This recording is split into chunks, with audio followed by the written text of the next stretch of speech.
করে কত করে বারণ করলাম, যাই দেখি। জঙ্গলের শেষ প্রান্তে এক কৃষকের বাড়ি।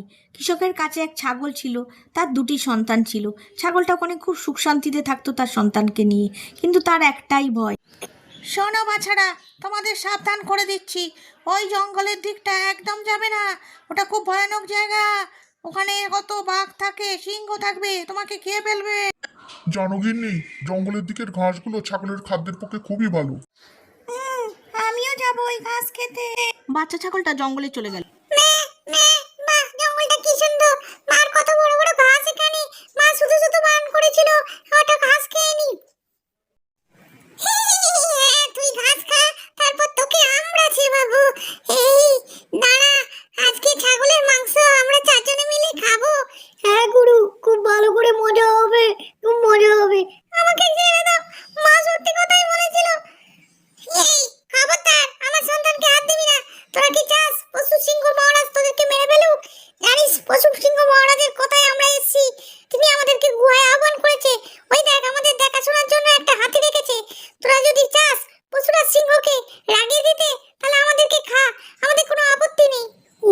পশুরাজ সিংহ মহারাজের আহ্বানে তোমরা এসেছো, তাই তো বলি কি করে এখানে ছাগল এসে আছে।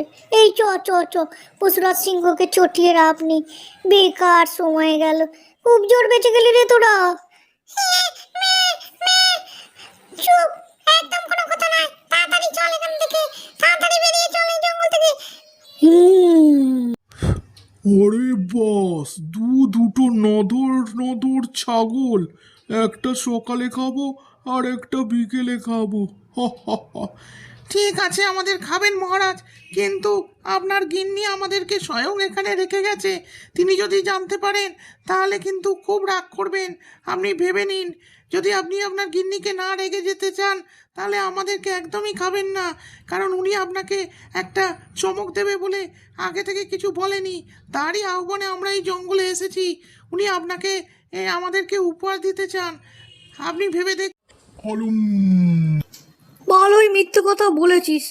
না মহারাজ, একদম মিথ্যে না। ওই দেখুন, আমাদের দেখাশোনার জন্য আমরা যাতে পালিয়ে যেতে না পারি, ওই জন্য এই কাকটাকে রেখে দিয়েছে। দেখুন, ওই কাকটা খালি এখানে ঘুরঘুর করছে। আপনি বিশ্বাস করুন, আপনার গিন্নি ওই কাকটাকে এখানে আমাদের দেখাশোনার জন্য রেখেছে। ওই দেখি, কাকটা তো দেখছি আকাশের কাছেই ঘুরঘুর করছে। তাহলে তো সত্যি, তাহলে তোরা বেঁচে গেলি। ঠিক আছে, তোদের খাবার সময় দেখা হবে, আমি এখন চলি। হা হা হা হা হা। এই সিংহ মহারাজ চলে গেছে, তাড়াতাড়ি চল, খুব সাবধান, একদম আর দেরি করিস না। মা, আমার ভয় করছে। চুপ করে চল।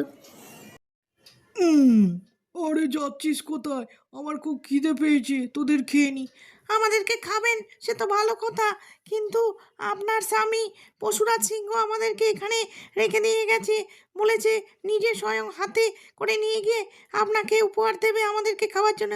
ওই দেখুন, ওই বলতাটাকে আমাদের জন্য রেখে গেছে যাতে আমরা না চলে যেতে পারি। সিংহ মহারাজ শেষে একটা বলতাকে রেখে গেল তোদের দেখাশোনার জন্যে। যাক, তোরা সিংহ মহারাজ এলে তাড়াতাড়ি ঘুমাতে হয়, আমার কিন্তু খুব খিদে পেয়েছে।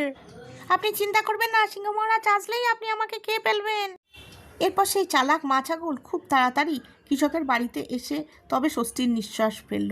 এইভাবে সে নিজের বাচ্চাকে বাঁচালো।